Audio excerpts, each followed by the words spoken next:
The fraud alert came at 6:47 on a Tuesday morning, which is the kind of detail you remember when everything after it becomes unrecognizable. I was standing in the kitchen of the apartment, not the house, not the 4-bedroom colonial with the yard and the garage and the mortgage. I was still paying half of the apartment. The 1-bedroom on Delancey with the window unit that dripped onto the fire escape and the bathroom door that didn't latch. 6 months separated. Papers not yet signed. I was eating Greek yogurt out of the container with a fork because every spoon I owned was dirty, and I hadn't run the dishwasher in the way you don't run the dishwasher when no one is going to open it but you. My phone buzzed. Capital One automated voice. We've detected unusual activity on your account ending in 4437. A charge of $42,116 to Fortitude Shelter Systems. Incorporated? Posted on... I almost confirmed it as fraud. My thumb was hovering over the keypad, ready to press 1. Because on some level, I had already decided, in the 4 days since I'd made the purchase, that it was insane. That it was the kind of thing a man does at 2 a.m. on a Wednesday, when he's 3 bourbons deep, and scrolling through the kind of websites that exist specifically to monetize the gap between fear and reason. Fortitude Shelter Systems. Turnkey underground survival solutions. The ad had a picture of a family. 2 parents, 2 kids, a golden retriever, standing on green grass above a cutaway diagram of a buried steel cylinder outfitted like a submarine. I don't have a golden retriever. I don't have green grass. I have a daughter who won't return my texts and a property settlement that hasn't been finalized because Karen's lawyer keeps finding new ways to restructure what equitable means. $42,000 I did not have. Or rather, $42,000 I had only because it was the last liquid portion of a severance package from Data Vault, where I'd spent 11 years as a mid-level operations manager before the Denver office consolidated and my position was absorbed. Absorbed. Like a spill. I was going to press 1. I was going to flag it as unauthorized. I was going to call the company, cancel the order, eat the restocking fee, and go back to being a man with a yogurt fork and a damp apartment and nothing underground. Then the television in the next room said something that didn't make sense. I hadn't turned the television on. It was on a timer. Karen had programmed it years ago to catch the morning news. And I'd never figured out how to undo the setting on the replacement set. So it just clicked on every morning at 6:45 to an apartment with no one watching. But I could hear the anchor's voice through the doorway. And what I heard was National Guard deployment, and Governor's emergency declaration, and unconfirmed reports of aggressive behavior among the deceased at 2 hospitals in Trenton. I walked into the living room, still holding the fork. The screen showed helicopter footage of a parking lot. I couldn't tell which hospital. There were emergency vehicles arranged in a pattern that was an organized response. It was barricade. The camera was high and shaking. And in the far corner of the lot, just at the edge of the frame, there was a dense cluster of people moving in a way that my brain processed as crowd, and then immediately rejected. Crowds have variation. Crowds have gaps. This was a mass moving with a single mechanic pressing against a line of uniformed officers, and the officers were backing up. The automated voice on my phone was still asking me to confirm. I pressed 2. No, this charge is authorized. I did not press 2 because I understood what was happening. I did not press 2 because I was prepared. I pressed 2 because I was 46 years old, and nothing I had purchased in the last decade had been worth what I paid for it. Not the house, not the marriage counseling, not the 2 semesters of business school I abandoned. And some desperate, illogical part of my brain decided that a steel tube buried under a rented lot in Shorey County, New York, might be the exception. The yogurt was warm by the time I set it down. I never finished it. It's probably still on the counter. I need to explain the timeline, because the timeline is the thing that makes me sound either lucky or deranged. And I still don't know which one is true. 6 days before what they now call the outbreak. Before the word outbreak even applied, before anyone credible was using the word zombie on television, I bought a bunker. Not built, bought. Fortitude Shelter Systems sells prefabricated corrugated steel shelters that they deliver on flatbed trucks and bury with a track hoe on your property, or in my case, on a 0.7-acre lot in Schoharie County that I'd inherited from my uncle Dennis when he died of a stroke in 2019. The lot had nothing on it. A concrete pad from a barn that burned in 2003. Some oak trees. A gravel road that connected to Route 30. I'd been meaning to sell it for 2 years and hadn't because selling it required energy.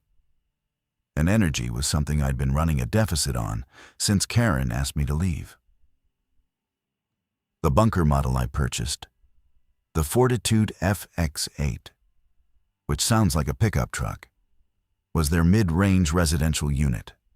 8 by 20-foot interior, rated for 4 adults, which the company literature described as comfortable extended occupancy, and which in reality meant you could fit 4 people inside if 2 of them were willing to sleep in shifts, and nobody needed personal space ever again. It came with a water filtration system, a manual ventilation pump, chemical toilet, a 72-hour battery bank, LED strip lighting, 2 bunks, a fold-down table, and an air quality monitor. It also came with a 140-page owner's manual, which I know because I later held it in my hands, still in its original shrink wrap, the plastic unbroken. Fortitude's installation team. 2 guys named Cho and Ballard, who drove up from their facility in Pennsylvania. Buried the unit on the lot on a Friday, 4 days before the outbreak. I drove up to supervise, which in practice meant I stood next to my car and watched an excavator dig a hole while Cho occasionally told me to step back. They dropped the cylinder into the ground, connected the ventilation chimney, graded the soil back over it, installed the hatch, a recessed steel plate with a combination lock, and handed me a manila envelope containing the manual, the combination, the warranty card, and a laminated quick start guide. You'll want to read through the whole manual before your first full system test, Cho said. Absolutely, I said. I put the envelope in the glove compartment of my Accord and drove back to the city. I did not read the manual. I did not perform a system test. I did not go back to the lot. For 4 days, the bunker sat under 6 feet of Schoharie County clay, like a secret I was keeping from myself.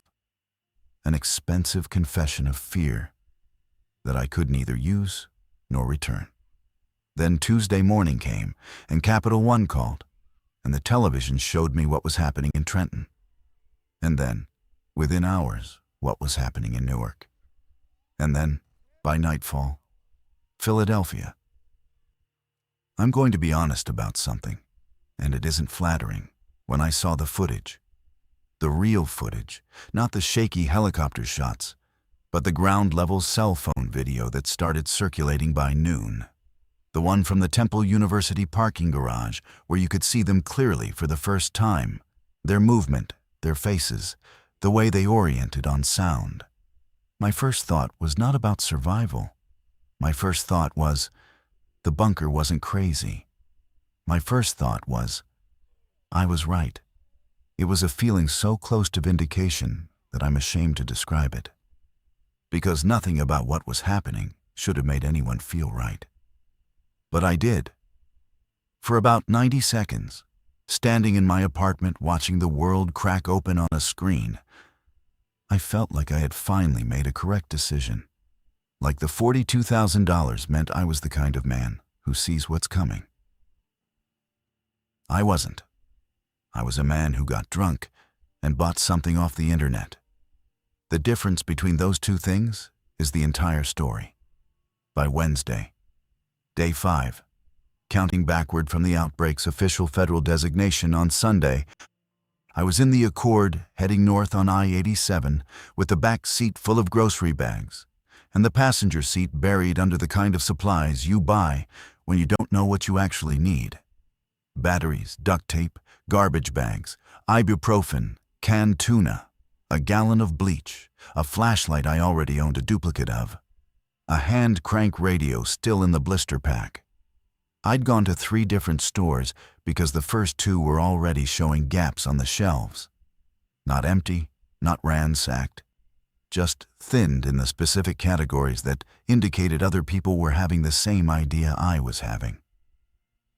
Which meant I wasn't early, I was concurrent. The National Guard had established a visible presence at the George Washington Bridge. Not a checkpoint. Not yet.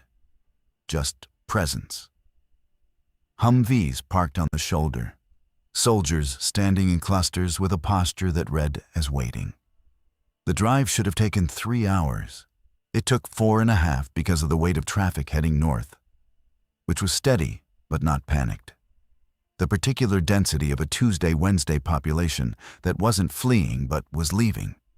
The way you leave a room when someone in it starts coughing. Nobody was speeding. Nobody was honking. That's the part I remember. The silence of cooperative departure. Everyone maintaining lane discipline. Everyone signaling. I reached the lot at dusk. The hatch was where Cho and Ballard had installed it. Recessed into the ground, about 30 feet from the old concrete pad, flush with the graded earth, already collecting a film of leaf litter. I had to brush it off with my hand to find the combination lock. I stood there in the last light of a Wednesday in October, kneeling in the dirt, turning the dial with the combination written on a Post-it note. I'd stuck to my phone case because I hadn't memorized it. The lock opened. The hatch opened. A steel ladder descended into darkness that smelled like new paint and chemical sealant and absolutely nothing human. I climbed down, carrying the flashlight. The LED strips weren't on because the battery bank wasn't activated because I hadn't read the manual. I stood in the dark at the bottom of the ladder and swept the flashlight across the interior of my $42,000 investment. And what I saw was a narrow steel room full of things I didn't know how to turn on. The water filtration system had a control panel with 6 switches and 2 dials and a digital readout that was blank. The ventilation pump had a manual crank and what appeared to be a motorized secondary mode connected to the battery bank. The chemical toilet was sealed in a cardboard box. The air quality monitor was mounted to the wall with a protective plastic film still over the display. Everything was exactly as advertised, exactly as installed. And I understood none of it. Not a single system, not one. This is the part where, in a different story, the protagonist would roll up his sleeves and figure it out. He'd pull out the manual, study the diagrams, run the tests, calibrate the systems, and by morning he'd have a functioning shelter. I want to tell you that's what I did. I didn't. I hauled the grocery bags down the ladder, stacked them on the floor, sat on the lower bunk with the flashlight propped against the wall, and called my daughter. Megan was 17. She was living with Karen in the house I was still paying for. She hadn't answered a call from me since August, and she didn't answer this one. I left a voicemail that I've replayed in my head approximately 1,000 times since. Hey Meg, it's Dad. Listen, I know things are. I'm sure Mom's keeping an eye on the news. I have a place upstate, Uncle Dennis's lot. There's a shelter here. If things get worse, I want you to know there's room. You and Mom both, just call me back when you can. Love you. She didn't call back Wednesday. She didn't call back Thursday. On Thursday evening, the governor of New Jersey declared a state of emergency that included the first official use of the word quarantine in connection with human-to-human transmission of what the CDC was still, at that point, classifying as an atypical post-mortem neurological reactivation event. On Friday, Karen texted me. Not a call, a text. 4 words. Megan's coming to you. No explanation, no logistics, just that. She arrived Saturday morning in a car I didn't recognize. A silver Subaru driven by a woman named Donna Orozco, who was Megan's field hockey coach and who, it turned out, was the one Karen had asked to drive her north when Karen herself decided to stay in Westchester with her sister's family. I didn't know any of this until later. What I knew at the time was that a car pulled up the gravel road at 7:40 a.m. and my daughter got out of the passenger side carrying a backpack and a sleeping bag and a face I hadn't seen in 4 months. She'd cut her hair. That was the first thing I noticed. Shoulder length, blunt, practical. She looked at me and she looked at the lot and she said, "Mom said you bought a bunker." "Yeah." She said you bought it off the internet. That's technically accurate. Dana got out of the driver's side. She was mid-40s, compact, with the particular economy of motion that coaches develop, everything purposeful, nothing wasted. She shook my hand and said, "I told Karen I'd get her here, and I'd stay until I knew the situation was stable." "I hope that's all right." I said it was all right. I said it because it was the right thing to say, and because I was aware, in a way I couldn't articulate, that Dana's presence was the only thing preventing my reunion with my daughter from being the specific kind of awkward silence that Megan and I had perfected over the past year. A buffer, someone to direct logistics toward. We went to the hatch. I opened the combination lock on the first try, which felt like a small victory until I climbed down the ladder and Megan followed and Dana followed, and the 3 of us stood in the dark because I still hadn't figured out how to activate the battery bank. "The lights don't work," Megan said. "They work. The power system needs to be initialized." "How?" I had the flashlight. I pointed it at the control panel for the battery bank, which had a sequence of breakers and a master switch and a digital display showing nothing. "There's a startup procedure." "Did you do it?" "Not yet." Megan looked at me in the flashlight's spill. She didn't say anything. She didn't need to. The silence had the exact texture of every conversation we'd had since the separation. The one where she didn't ask the question she actually wanted to ask, and I didn't answer it. Dana said, "Is there a manual?" The manila envelope was in the glove compartment of the Accord, where it had been since Cho handed it to me. I climbed back up and retrieved it. When I came back down and pulled the manual out under the flashlight, Megan saw the shrink wrap. I watched her see it. I watched her process the fact that her father had purchased a $42,000 survival shelter and had not, in 6 days, opened the instruction manual. She didn't say anything about that either.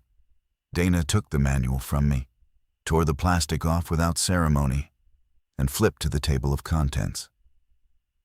Battery system initialization, page 34. She found it in under a minute, read the procedure aloud, and I followed her instructions. Master breaker to on, then the 4 subsidiary breakers in sequence. Lighting, ventilation, water, auxiliary. Then the system test button held for 3 seconds. The digital display flickered. Numbers appeared.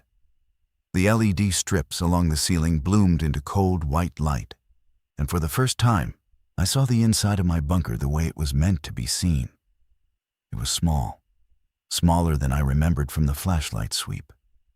2 bunks on the left wall, fold-down table on the right, the water filtration unit in the rear, the ventilation pump beside it, shelves. Fortitude had installed modular shelving along the upper walls. currently empty except for the chemical toilet box and a first aid kit. The ceiling was close. The walls were close. Everything was close. "This is it," Megan said. The website had a virtual tour that was bigger. It was presented differently. Dana was already reading ahead in the manual. Water filtration needs to be primed before first use. There's a 30-minute procedure. Ventilation system has a primary motorized mode and a manual fallback. Air quality monitor needs calibration. She looked up. "Have you tested any of these?" I hadn't. She knew I hadn't. She turned back to the manual and began working through the procedures one at a time, with the focused patience of someone accustomed to organizing teenagers. Within 2 hours, Dana Orozco, a high school field hockey coach from Westchester, had initialized every system in my bunker that I had owned for 6 days and never touched. I carried canned goods down the ladder and arranged them on the shelves. It was the thing I could do. The outbreak. The official, undeniable, no longer deniable outbreak. Hit on Sunday. Day 0. I'm using the federal designation even though the word outbreak had been inadequate since Thursday, and everyone knew it. What happened on Sunday was that the infrastructure of denial collapsed. The cell networks jammed and partially failed by mid-morning. The emergency alert system activated on every device simultaneously, which Megan and Dana and I experienced as 3 phones screaming in a steel tube 8 feet underground, the sound bouncing off every surface until I thought my fillings would crack. The alert said to shelter in place. It said to avoid contact with any individual displaying erratic motor behavior. It said to tune to NOAA weather radio frequencies for continuous updates. And I realized that the hand crank radio I'd bought was still in its blister pack in a grocery bag on the floor. Dana opened it. Dana tuned it. Dana found the frequency while I stood in the middle of the room holding a can of tuna like it was going to protect me. The NOAA broadcast was a loop. Every 90 seconds, the same automated voice. Confirmed reanimation events in 14 states. Do not approach. Do not attempt to restrain. Secure all entry points. Await further instruction. The loop played, and then it played again. And Megan sat on the lower bunk with her knees drawn up and her phone dark because the network was gone, and said, "Has anyone tried calling Mom?" I had. 3 times since the network started failing. No connection. Karen's phone went straight to a tone that wasn't voicemail and wasn't a busy signal. It was the particular nothing that means the system between you and the person you're trying to reach no longer exists. "I'll keep trying," I said. "You can't get through either," Megan said. Not a question. Not yet. She looked at the wall. The LED light made everything the same cold temperature, no shadows, no warmth, like the inside of a medical device. She stayed because of Aunt Rachel. Aunt Rachel wouldn't leave. "Your mom's smart. She'll be okay. You don't know that."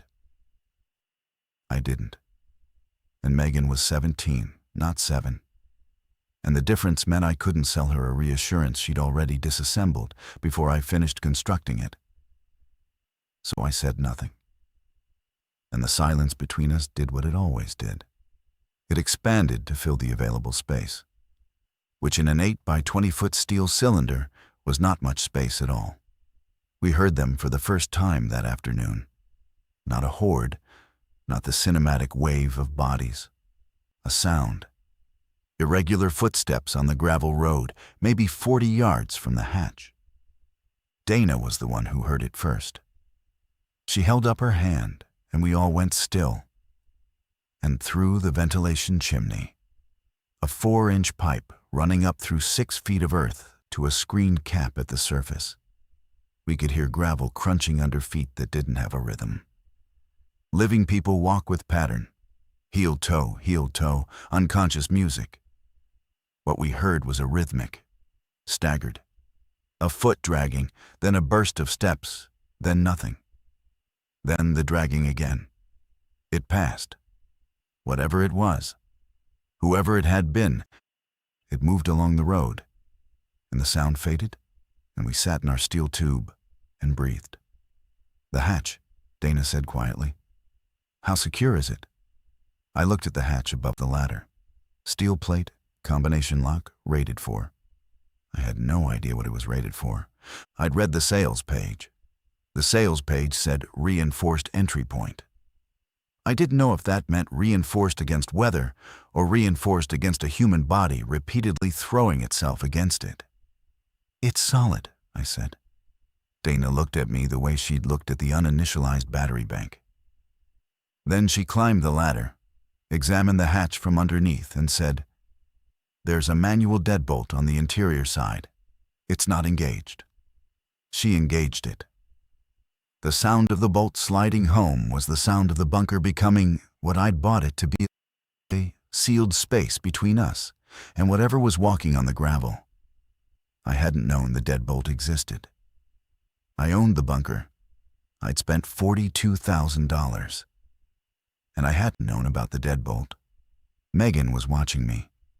She'd been watching me since she arrived, and what she was seeing, I understood this with a clarity that felt like ice water, was exactly what she'd expected to see. A man who'd bought something he didn't understand, in a panic he couldn't manage. Her father, consistent to the end. Monday, day 1, if you're counting forward from the designation. The 4-inch ventilation chimney was our only sensory connection to the surface, and what it delivered was sound. We couldn't see anything.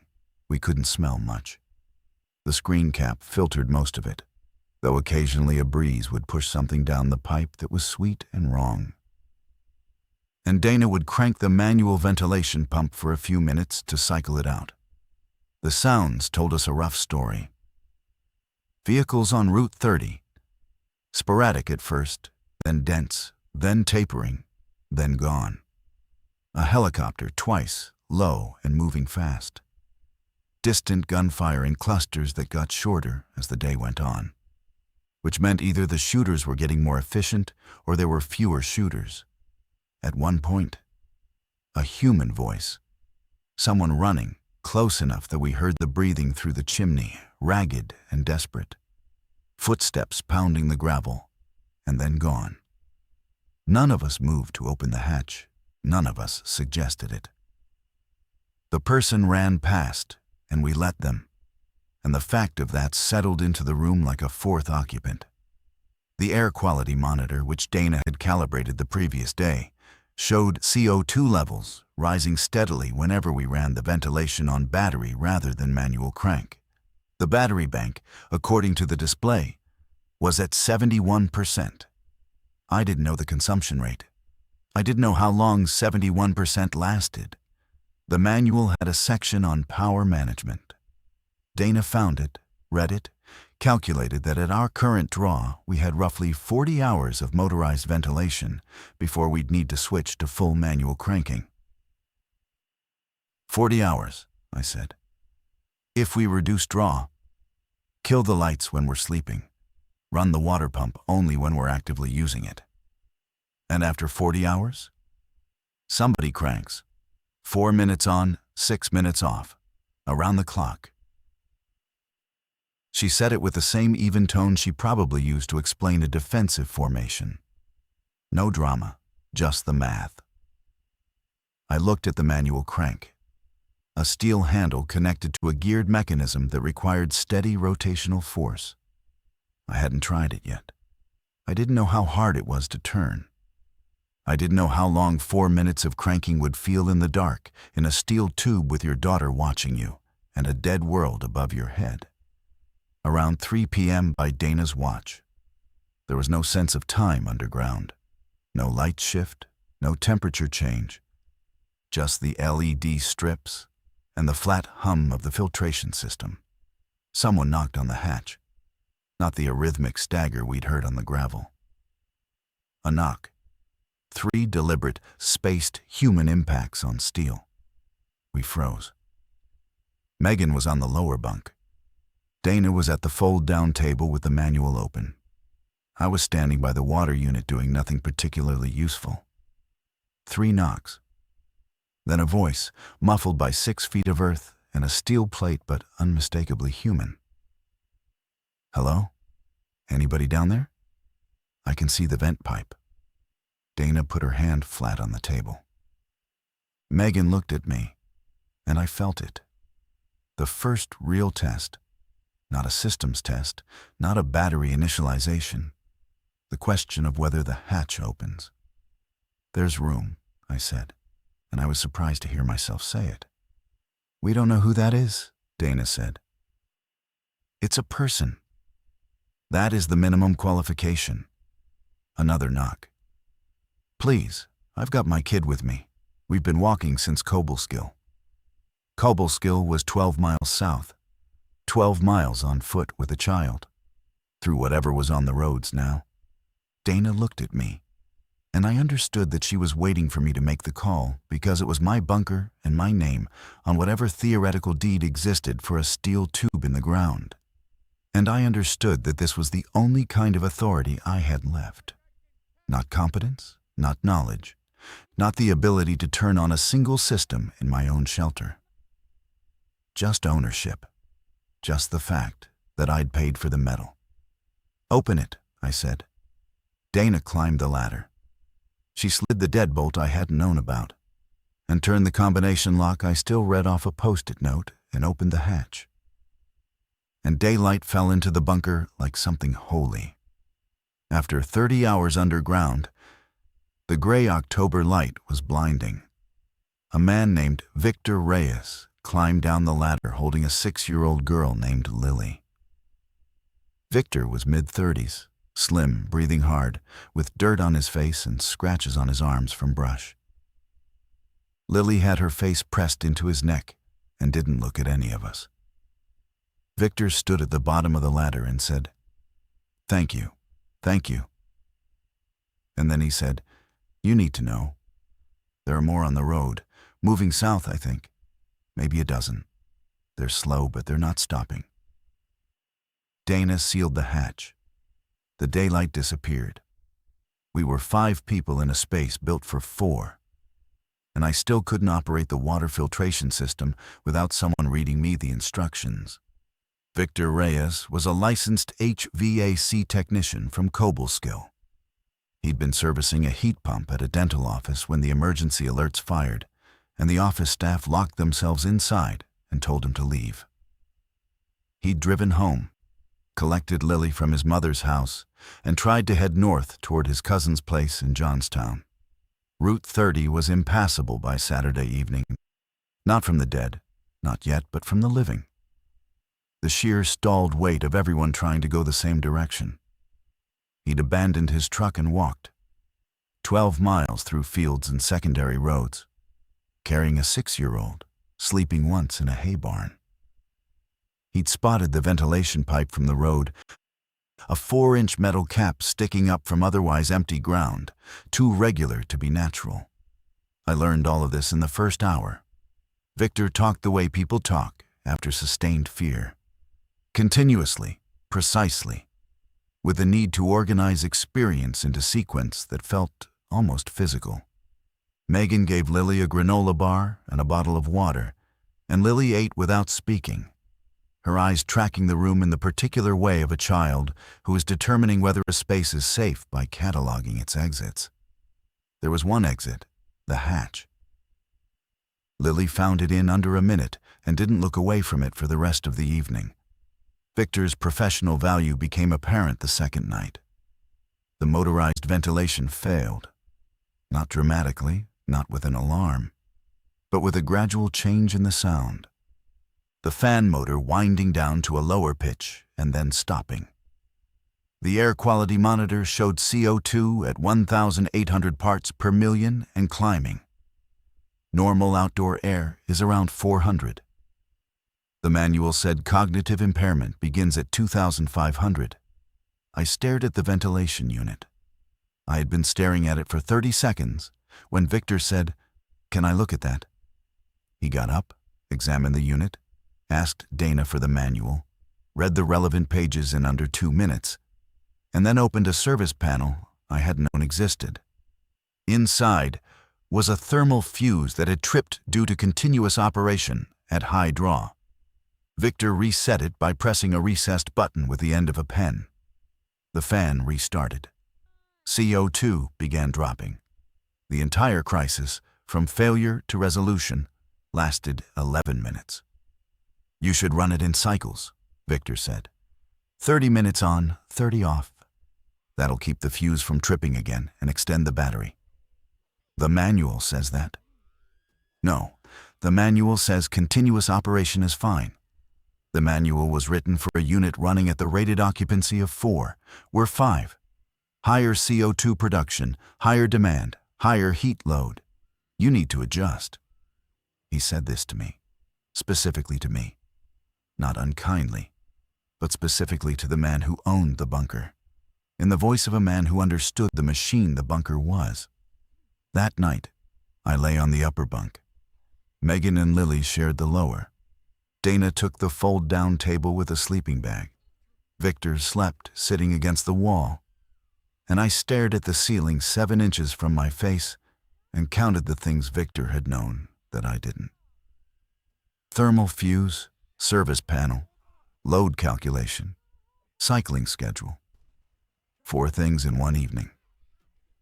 4 things that might have killed us if he hadn't been here. And he was only here because I'd said, "Open it." I tried to hold on to that. The decision to open the hatch, that was mine. That was something I'd done right.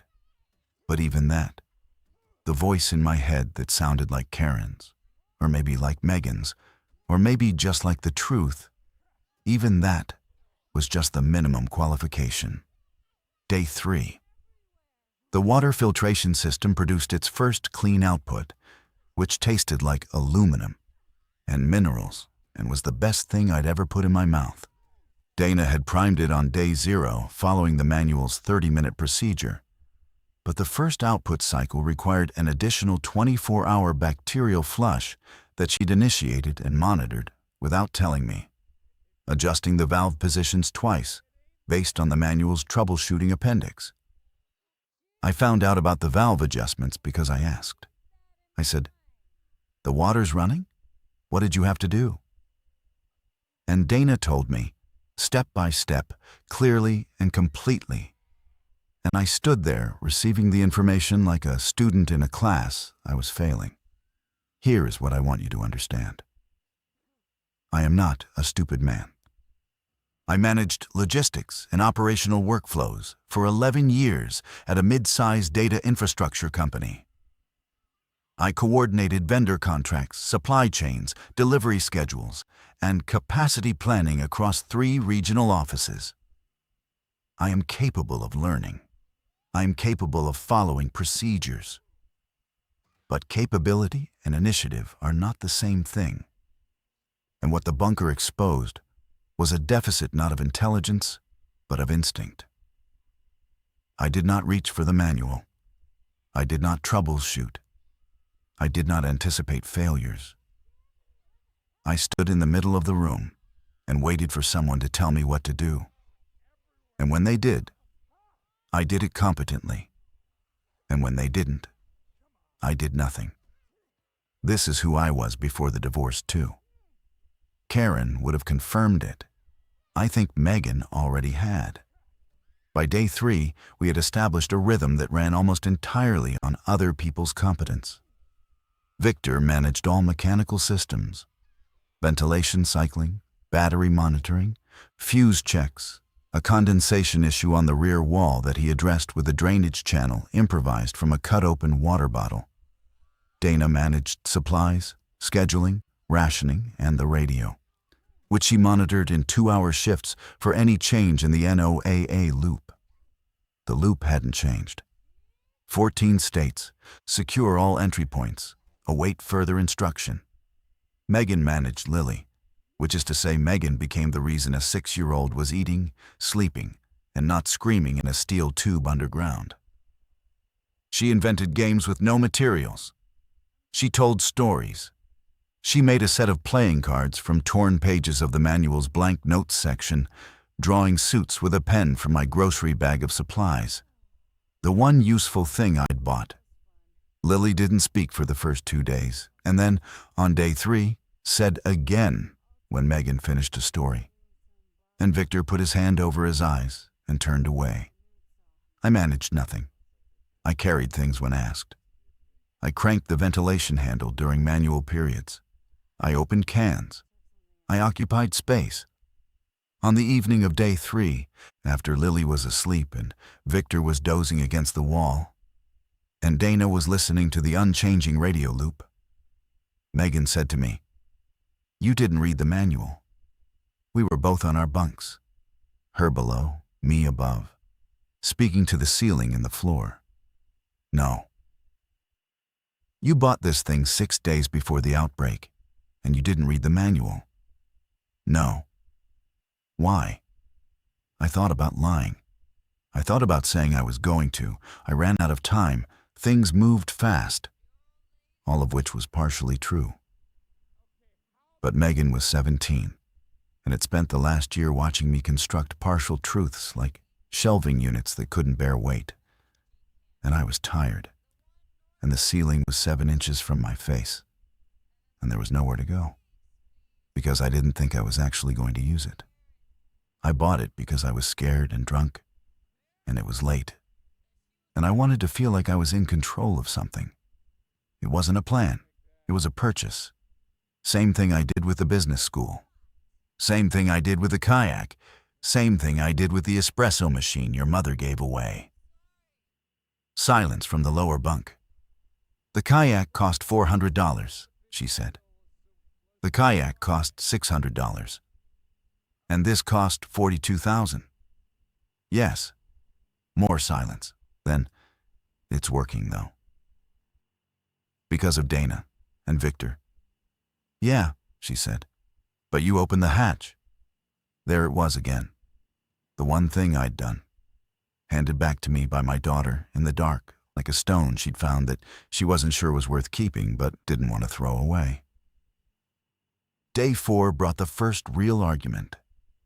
It began with the battery bank, which was at 22% despite Victor's cycling protocol, and the question of whether to switch to full manual ventilation now, extending the remaining power for lighting and water filtration, or continue the current balance and accept that all systems would fail simultaneously sometime on day 6. Victor recommended the switch. Dana agreed. I agreed, because they agreed. And then Victor said, "We should also talk about the hatch." "What about it?" I said. "The combination. Right now, you're the only one who knows it." I felt something shift in my chest. A contraction.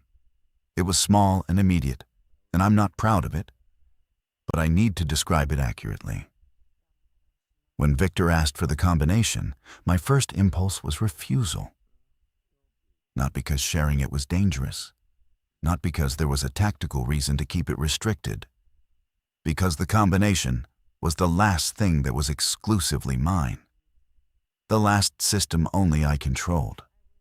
If everyone knew the combination, then I wasn't the gatekeeper. I was just another person in the tube. "Of course," I said. "It's 18-42-7. Victor repeated it. Dana repeated it. Megan didn't repeat it, but she heard it, and I saw her expression, and I knew she'd understood the half-second delay between his question and my answer. She'd heard the hesitation. She always heard the hesitation. She'd been hearing it her whole life. The fractional pause before I agreed to something I didn't want to agree to. The gap where the honest answer lived before the accommodating one covered it. The argument came later, and it wasn't about the combination. It was about the surface.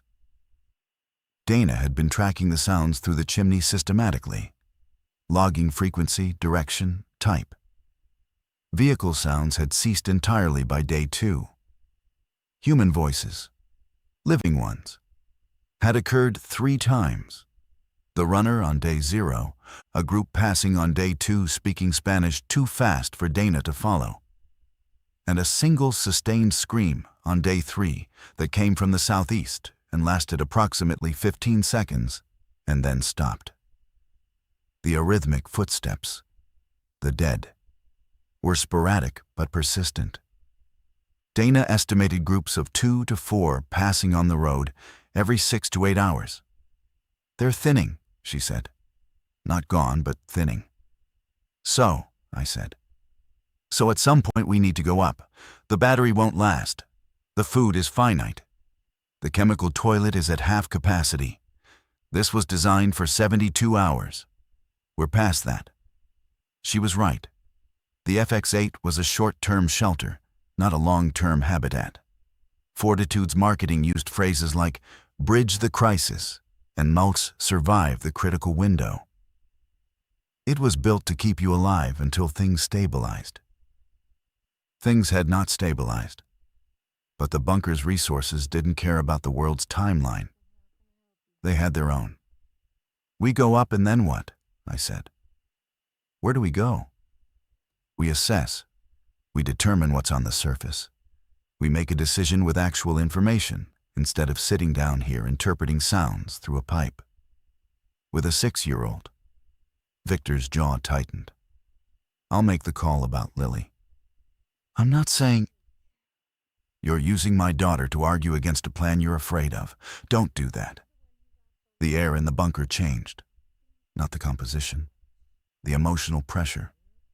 Victor was standing. I was standing. Dana was between us, seated, watching. Megan was on the bunk with Lily asleep against her shoulder. And Megan was watching me with an expression I recognized from 100 arguments with Karen. The one where she waited to see if I'd escalate or retreat, and knew with near certainty which one it would be. I retreated.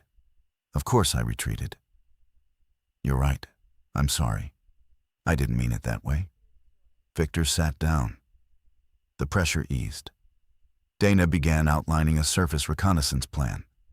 One person, brief, daylight, return within 30 minutes. And I sat on my bunk and felt the shape of what had just happened. Victor had challenged me. I had folded. Not because he was wrong, because folding was what I did. It was what I'd done in the marriage, in the career, in every negotiation that mattered. Accommodate, concede, apologize, survive. It was the only skill I'd brought into the bunker. And it was the skill of a man who occupies space rather than shapes it. And the worst part, the part that I replayed for hours afterward in the dark, was that Megan hadn't been surprised. Dana went up on day 5. She took the flashlight, a kitchen knife from my grocery bags, and the hand-crank radio. She was gone for 42 minutes, 12 minutes longer than the plan. And every one of those 12 minutes was its own small apocalypse inside the bunker. Victor sat with Lily. Megan sat with me. None of us spoke. We listened through the chimney and heard nothing, which was worse than hearing something, because nothing meant either safety or a distance too great for sound to travel. When the hatch opened, the light that fell in was midday bright, and Dana descended with information delivered in the clipped, organized format of someone who understood that data was medicine. Route 30 was passable on foot, but not by vehicle. 3 abandoned cars within visible range, one with the driver's door open and blood on the sill. No active dead within sight, but signs of passage. Disturbed ground, broken fence rails, a mailbox pulled from its post. The nearest house, a quarter-mile south, appeared intact. Smoke from a chimney, possibly occupied. And there was a truck, an F-150, parked on the road's shoulder 200 yards north. Keys likely inside. The door was ajar, and the cab light was faintly visible, suggesting the battery was still alive. "If that truck runs," Dana said, "we can move. Head north, get out of the corridor." And go where? I asked. Anywhere with more resources than this tube. She wasn't wrong. We were at 11% battery, 2 days of food at current rationing. And the chemical toilet was approaching a condition that I will describe only as unsustainable. The bunker had done what it was designed to do. It had bridged the crisis window. But the crisis hadn't ended. It had just shifted from acute to chronic, and the FX-8 was not built for chronic. The plan: Victor and Dana would go to the truck at dawn on day 6. Assess functionality. If it ran, bring it to the lot. Load people and supplies. Head north toward Johnstown, where Victor's cousin lived and where the terrain, hills, low population density, limited road access, offered better long-term prospects. I would stay in the bunker with Megan and Lily. This was not my suggestion. This was Dana's operational assessment. Victor had mechanical knowledge and could evaluate the truck. Dana had, and this was the word she used precisely: situational awareness. I had neither. My contribution to the surface mission was negative. I would slow them down, require protection, and add no capability. She was right. I knew she was right. Megan knew she was right. And the knowing sat inside me like a stone in the bottom of a glass, invisible from outside, obvious from above, changing the weight of everything. That night, I couldn't sleep. I lay on the upper bunk and listened to Victor breathing, Dana shifting, Lily making small sounds against Megan's shoulder. And I thought about the $42,000. $42,116. The last of the severance. The last liquid asset of a career that had been absorbed. I'd spent it on a steel tube that I couldn't operate, that other people had made functional, that was now being used as a staging point for a mission I wasn't qualified to join. I was the investor, the silent partner, the man whose money mattered and whose presence didn't. I got down from the bunk as quietly as I could and sat at the fold-down table. The manual was there. Dana had marked several pages with torn paper strips, and Victor had dog-eared the sections on mechanical systems. It looked used now. It looked like it belonged to people who had read it. I opened it to page 1 and began reading. Not because it would change anything, not because I'd suddenly acquire competence at 2 a.m. on day 5 of the apocalypse, but because my daughter was asleep 6 feet away, and I wanted to understand at least one thing about the shelter I'd given her. Dawn on day 6. Victor and Dana went up ladder at first light. Victor carried the kitchen knife and a tire iron from my Accord's trunk. Dana carried the flashlight and the radio. They left the hatch open. Megan's decision, not mine.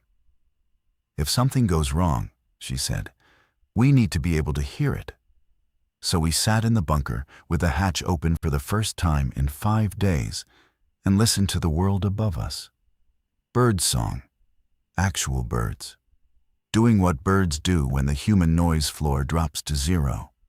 A breeze moving through the oaks. And beneath that, silence. The dense structural silence of a landscape emptied of engines and voices and all the machinery of ordinary life. Megan and I sat on opposite bunks with Lily between us, drawing on the back of the manual's warranty card with the pen. Megan was watching the open hatch. Daylight poured down the shaft like a column. I read the manual last night, I said. She looked at me. All of it, cover to cover. Okay.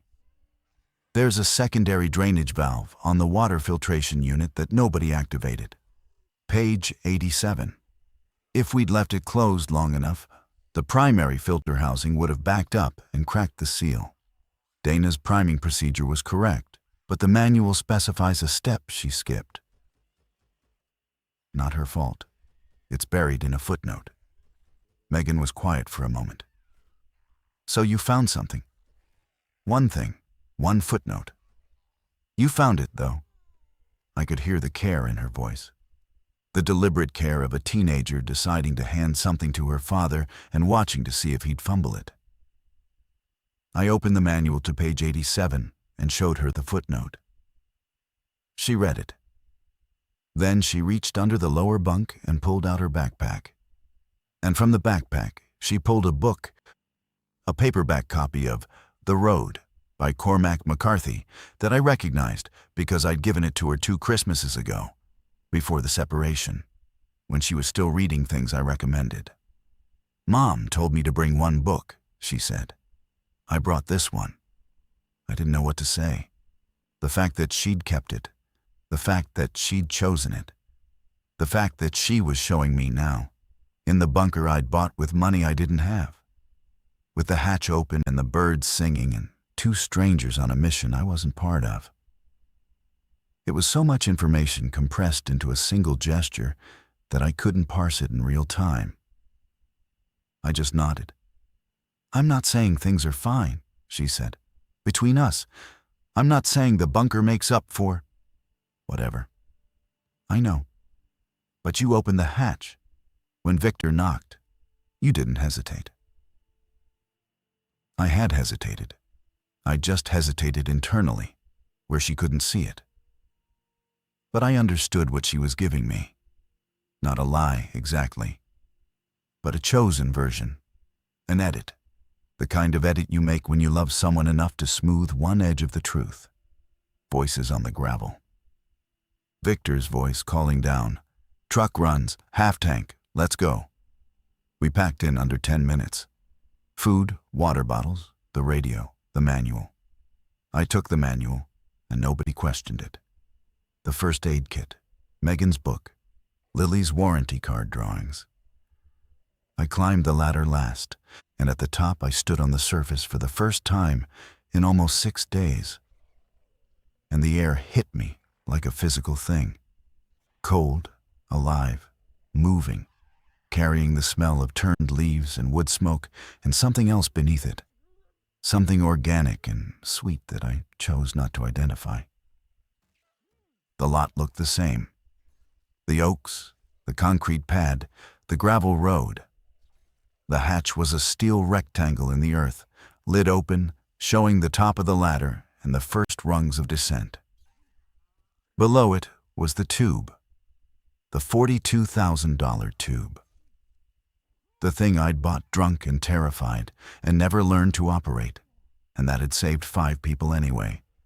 Not because of me, but through me. Through the blunt, graceless accident of my purchasing it, and being too confused to cancel it, and too stubborn to refuse entry to a stranger. Victor was in the truck, engine running. Dana was in the passenger seat with Lily. Megan stood beside me. "Are you going to close it?" she asked. I looked at the hatch. Open. It was an invitation.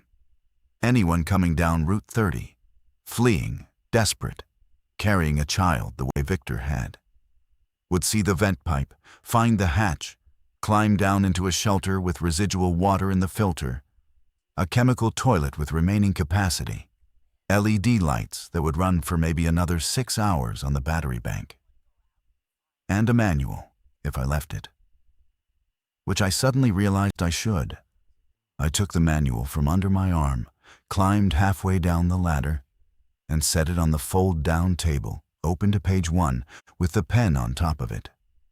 Then I climbed back up and closed the hatch. I didn't lock it. I left the combination dial at 0. Megan watched me do this. She didn't comment. We got in the truck. The drive north was 16 miles of empty road and evidence. I won't describe all of it because the evidence was repetitive in the way that catastrophe is repetitive. Each abandoned vehicle, each dark house, each figure in the distance that might have been standing or might have been moving. After enough of them, the details stop mattering, and what remains is the texture. The texture was absence. The world was still there. The infrastructure was still there. But the people were gone or hiding or dead or something else. And the landscape had the particular quality of a stage after the audience has left and the lights are still on.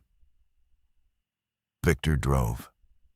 Dana navigated from a road atlas she'd found in the truck's glove compartment. Paper maps, the resurrected technology of the disconnected world. Megan sat in the back seat with Lily on her lap. I sat in the back seat beside them. Lily was playing with the warranty card drawings, shuffling them like the playing cards Megan had made. We saw them twice. The first time, a group of 4 on the road's shoulder, standing in the middle distance with the particular stillness that preceded movement. Not paralysis, not rest, but orientation, waiting for input. Victor accelerated, and we passed them at 60, and none of them reached the truck. The second time, a single figure emerged from a tree line as we slowed for a curve, and it moved toward the sound of the engine with a mechanical certainty that erased any remaining question about what we were dealing with. Victor didn't slow down. The figure receded in the mirror. Lily saw the second one. She pressed her face into Megan's shoulder, and Megan put her hand on the back of Lily's head and held it there. And that was all. No screaming. No panic. Children absorbed the emotional register of the adults around them. And the adults in the truck were operating at a sustained, low-grade control that had become the new resting state. We were afraid. We were continuously afraid. But the fear had been present for 6 days, and it had lost its peak frequency and become ambient, like the hum of the ventilation fan, like the LED light, like the smell of 5 people in a steel tube. 20 minutes north, we found the roadblock. Not military, civilian. 2 pickup trucks parked across the road at a bridge over Cayadura Creek, and 3 people standing behind them with firearms. Hunting rifles, a shotgun. They weren't pointing them at us. They were holding them in the way that communicates capacity without immediate threat. Victor stopped the truck 40 yards out. Dana said, "Let me." She got out and walked toward the roadblock alone, hands visible, moving with that particular coach's economy of motion. Purposeful, unthreatening, legible. We couldn't hear the conversation. It lasted 5 minutes. Dana gestured back toward the truck once. One of the people at the roadblock, a woman in a quilted vest, lowered her rifle and said something to the others. Dana walked back. Johnstown's organized. They've got a perimeter, accepting people but screening. No bites, no sick, no weapons inside the line. Victor's cousin is known to them. They'll let us through. Victor exhaled. It was the first uncontrolled sound I'd heard from him in 6 days. A single, ragged breath that carried everything he hadn't expressed in front of Lily. We drove through the gap between the trucks. On the other side, the road looked the same but felt different. There were houses with lights on, a hand-painted sign, water station 200 yards, a woman on a porch watching us pass. Megan said, "Dad." "Yeah." "You left the manual." "Yeah." That was the right thing. I didn't know if it was. I'd done it on instinct. The instinct of a man who'd spent 6 days receiving help from strangers and who, in the last moment, had tried to convert the thing he'd bought into the thing he could give. An empty bunker with an open lock and an instruction manual on the table. It wasn't much. It was everything I had. Johnstown, in the first week after the outbreak, was a town running on volunteer structure and controlled fear. Victor's cousin, a man named Dale who worked at the county highway department, had a house on the northern edge of town with a wood stove and a well and a fenced yard that became, almost immediately, home base for our group of 5. The town's perimeter.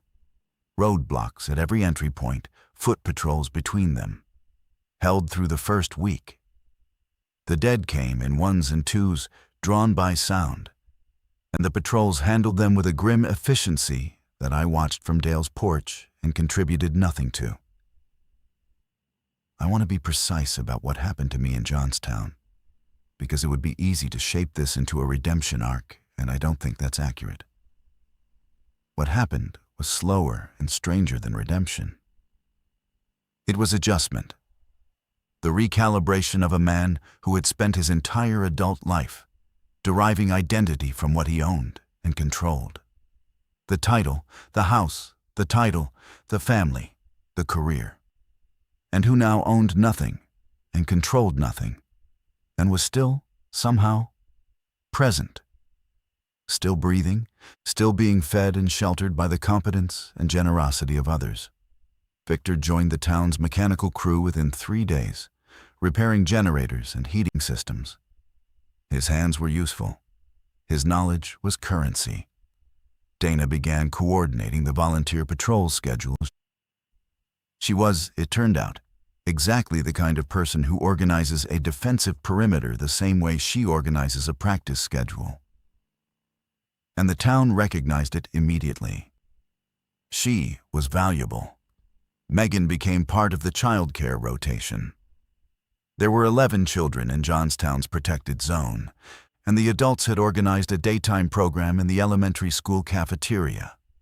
Not school exactly, but structured hours with activities and meals and the fiction of normalcy that children need in order to not dissolve. Megan was the youngest volunteer. Lily stayed close to her. Victor noticed. I noticed him noticing. I tried to join the patrol. I was given a walking route along the eastern fence line, a radio, and a hunting rifle I didn't know how to shoot. After one shift during which I failed to clear a jam, a simple procedure involving the bolt release that Dale showed me afterward in roughly 15 seconds, I was quietly reassigned to supply inventory, counting canned goods in a church basement, logging quantities on a clipboard, and I was good at it. I need to say that plainly because the rest of this story has been a catalog of my inadequacies, and I don't want to overcorrect. But I was good at inventory. I was good at supply chain logic.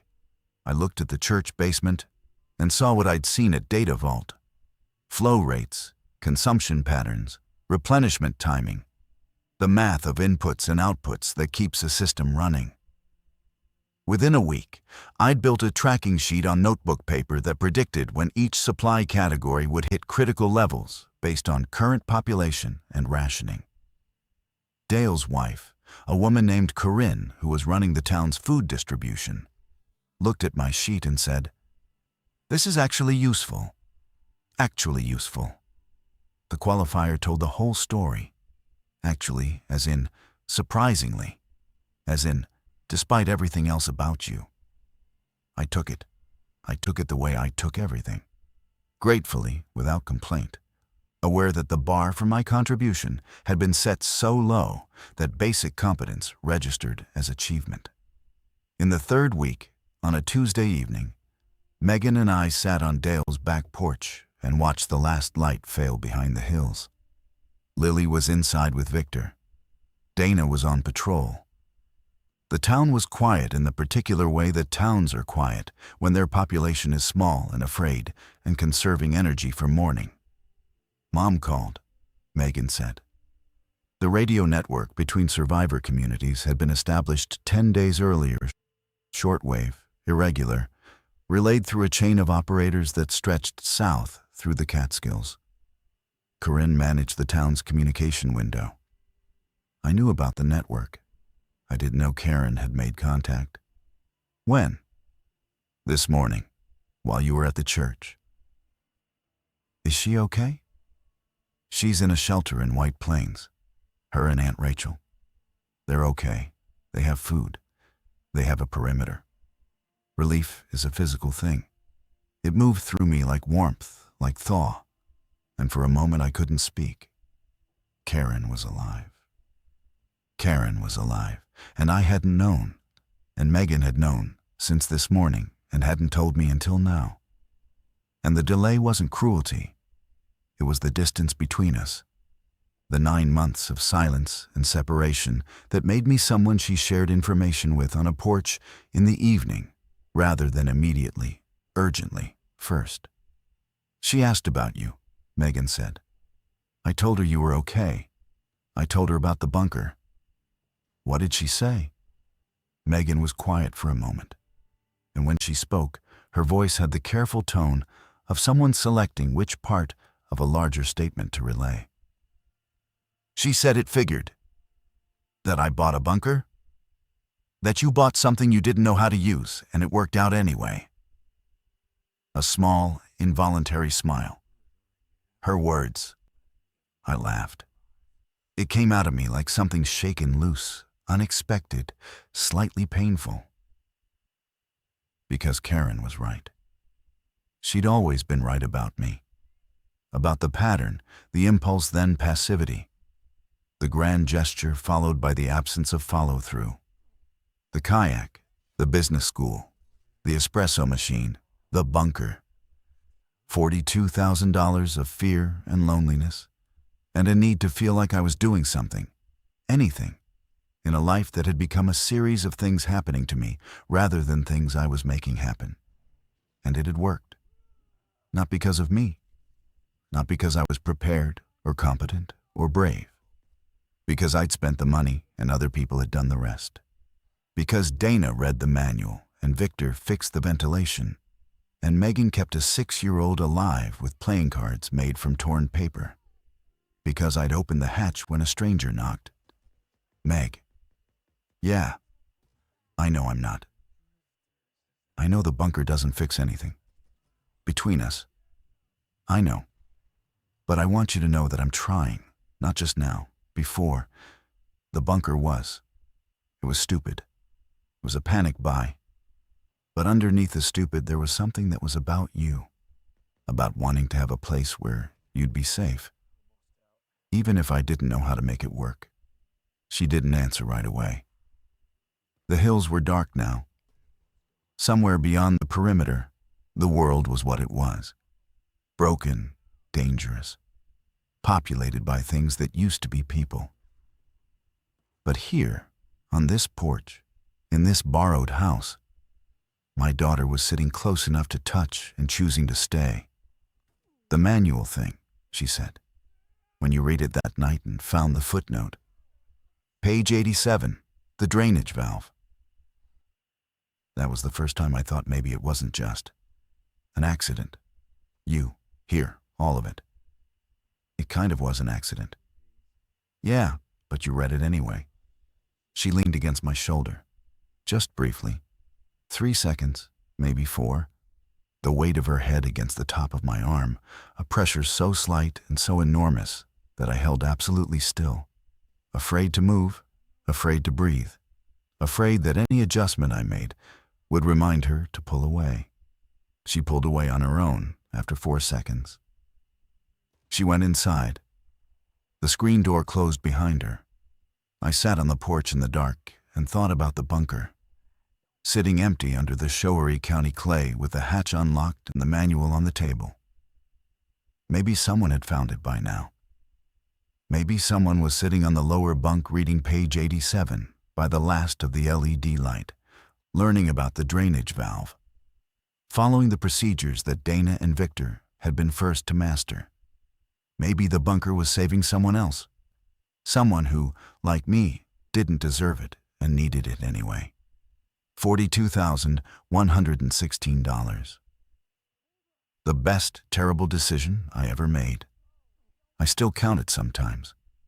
Not the money, the sequence, the bourbon, the late-night scroll, the ad with the golden retriever, the confirmation click, the fraud alert, the 2-second delay before pressing 2. Every link in the chain was wrong. Impulsive, uninformed, driven by fear rather than reason. And every link held. I am alive because I was a mess in the exact right way at the exact right time. And I don't know what to call that.